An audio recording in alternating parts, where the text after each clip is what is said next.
সামনেই পুজো, এদিকে দিন কয়েক ধরে লাগাতার বৃষ্টি চলছে জলপাইগুড়ি সহ সমগ্র উত্তরবঙ্গে। এই বৃষ্টিতে গরমের হাত থেকে রেহাই মিললেও কাঁচা সবজির 12টা বেজে গেছে। অনেক জায়গায় সবজির ক্ষেতে জল ভরে আছে। এদিকে এ ধরনের লাগাতার বৃষ্টির কারণে কাঁচামালের ব্যবসার সাথে যারা যুক্ত তাদের ক্ষতির মুখে পড়তে হচ্ছে, কেননা বাজারে সবজি সাজিয়ে বসলেও সেভাবে ক্রেতার দেখা মিলছে না। এত বৃষ্টির জন্য সবজি কিনতে বাজারে আসতে অনীহা প্রকাশ করছেন ক্রেতারা। এদিকে বাজারে সবজির দাম বেড়ে চলেছে। আলু 35 টাকা কেজি, করলা 80 টাকা কেজি, স্কোয়াশ 30 টাকা কেজি, ওল 80 টাকা কেজি, পেঁয়াজ 60 টাকা থেকে 80 টাকা কেজি, এভাবেই দাম বেড়ে চলেছে। সাধারণ ক্রেতাদের পক্ষে ওই দাম কঠিন হয়ে উঠেছে। এক্ষেত্রে সবজি বিক্রেতারা বৃষ্টিকেই কাঠগড়ায় তুলেছেন। জমিতে থাকা শাকও নষ্ট হয়ে যেতে বসেছে এই বৃষ্টির কারণে, ফলে বাজারে শাকের দামও বেড়ে উঠেছে। তবে এটা ঠিক, বাজারে সেভাবে ক্রেতাদের দেখা মিলছে না। ফাঁকা বাজারে সবজি সাজিয়ে বসে থেকে কোনো লাভই তো হচ্ছে না, বরং সবজিগুলিরও ক্ষতি হচ্ছে।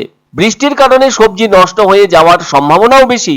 আর ফাঁকা বাজারের ছবিও এদিন ক্যামেরাবন্দি হয়েছে, যা কিনা জলপাইগুড়ি শহরের স্টেশন বাজারে।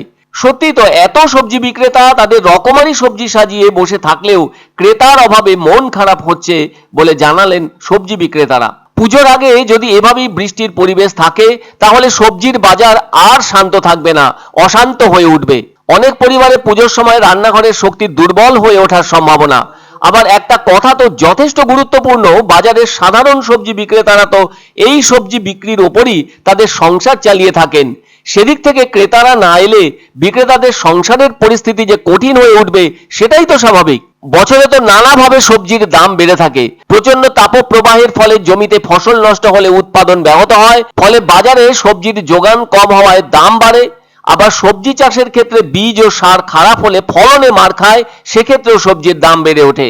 আর এর ফলে ক্রেতাদের পক্ষেও কঠিন অবস্থার সৃষ্টি হয়। আবার প্রচন্ড শিলাবৃষ্টি ও হঠাৎ আসা ঝড়েও সবজির ক্ষেত নষ্ট হয়ে যাওয়ায় ফলনে ঘাটতি দেখা দেয়, আর সবজির দাম লাগাম ছাড়া ভাবে বেড়ে ওঠে। তখন শীতের সময় ভীষণ ঠান্ডা পড়লে এবং সেই সঙ্গে টানা কয়েকদিন ধরে সূর্যের দেখা না মিললেও সবজির ফলন মার খায়, আর তাই বিভিন্ন সবজির দামও তখন বেড়ে ওঠে। বর্তমান সময়ে তো বৃষ্টির লাগাতার দাপট থাকায় সবজির দাম তুঙ্গে উঠেছে। আবার বন্যার জলেও বিরাট ক্ষতির মুখে পড়ে সবজির উৎপাদন, ফলে দাম বেড়ে যায় অনেক গুণ। একটা বিষয় তো যথেষ্ট গুরুত্বপূর্ণ, তা হলো বাঙালির হেসেল সবজিহীন না থাকা। অথচ সেই হেসেলও কখনো কখনো সবজিহীন হয়ে ওঠে যখন খারাপ পরিস্থিতি সামনে চলে আসে।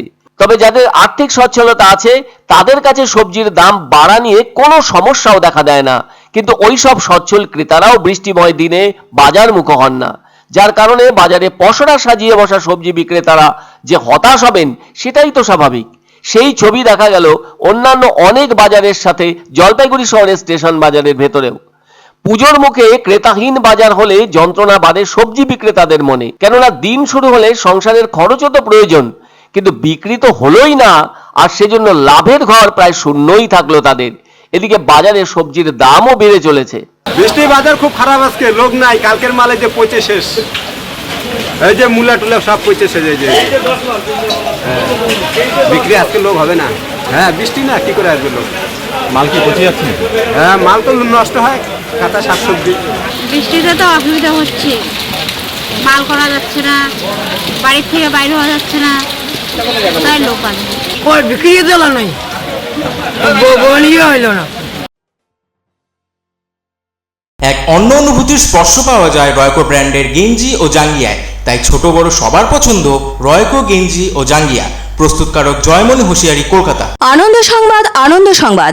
30 বছরের নির্ভরযোগ্য প্রতিষ্ঠান ইন্দ্রমণি রাইস মিল। আমাদের কয়েকটি জনপ্রিয় ব্র্যান্ড হলো তাজ, বরলি, খুশি ইত্যাদি। আমাদের factory outlet CG trading company, Dinbazar, axis ব্যাংকের পাশে, জলপাইগুড়ি। এখানে সুলভ মূল্যে গুণগত মানের সব ধরনের চাল পাওয়া যায়।